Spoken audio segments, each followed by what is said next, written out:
Mu kusaba kwa lancha wa leero omusumba Aloysius Bujingo akubiriza abazadde okukuza abaana baabwe nga bali mu ensa. Kati olwaleero ne bw'olaba abaana batawasa, abaana ne bw'olaba batayagala kufumbirwa, baayiga independence, okatwala mu kisulo ne kabeereyo, kawumulamu katono ne kaddayo, kawumulamu katono ne kaddayo. Obulamu bw'omwana bwonna ogenda obugatamu ng'abadde independent.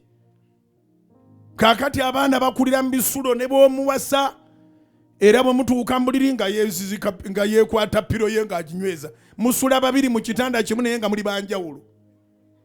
Tomanyi nakumanya tulongeri gye tuwoomamu ng'omuntu akutaddeko omukono n'akwefunza. Talemye kwebaza gavumenti olw'okusomesa abaana b'eggwanga ku bwereere, wabula aliko by'ayagala ekitongole ky'ebyenjigiriza okutereezaamu. Twebaza gavumenti for UPEUSE, naye abantu bamenyeka. Aba yakamalayo kalooni ka first term ng'omwana akomyewo ng'oddamu olyayo akalala. Buli gw'okubira kati n'omugamba nti nkuteere kwene essimu kati tonteera kweyo bannange. Tonnamalayo kalooni k'okusimu akafiiza awedde kati babasindika waka bakomyewo. Twagala ttaamu 2. Kubira Mukama engalo ez'amaanyi mu linnya erya Yesu.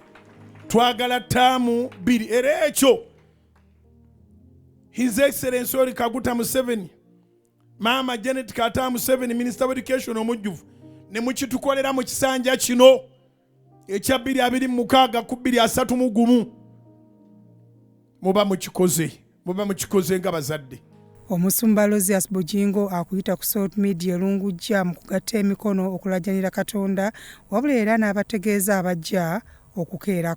Bw'oba owulira ng'oyagala tugatte emikono jangu ku Salt, tugatte emikono. Mukama aba yagamba dda naye ng'obadde tomanyi na bwe kiribaawo, jangu tugatte emikono. Ekirala Mukama aba alina kye yagamba okuleeta mu ministry, kireete. Mukama aba yagamba ekimu ky'ekkumi okireete, kireete. Naye jangu ng'olina ensonga, tojja kulaba oba gye bali bangi. In fact jangu ng'olaba gwali wekka. Kubanga njagala kukkiriziganya na muntu ogwo.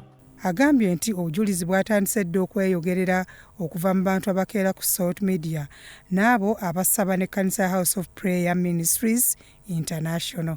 Abalala bafunye visa 5 bagenda Bungereza. 5. Family namba nga bwe yajja ne tusaba. Yonna bwe yekomyewo ne passport zaayo nga visa bazitaddemu. Obujulizi obulala bubadde buludderuddeko. Omu yazizza ku mwana wa myaka 15. Omulala aleese abaana be twasabira ng'obuweereza buno butandika. Baali babulwadde abaana kumpi myaka 2 mu bufumbo. Kati balina agalenzi 2 gayingidde secondary. Obuweereza ajjukira bumaze emyaka 15. Abaguze ettaka, abazimbye ebizimbe.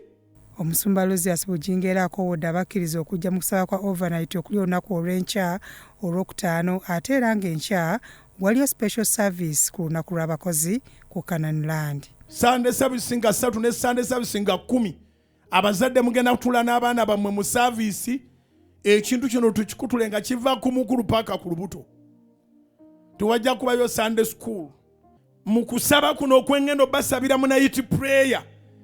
Ne mu kaseera ak'okusabira abakozi ngenda basabira ekintu kimini particular address. Byakasimbazi Yusuf ku Salt TV Omunyo.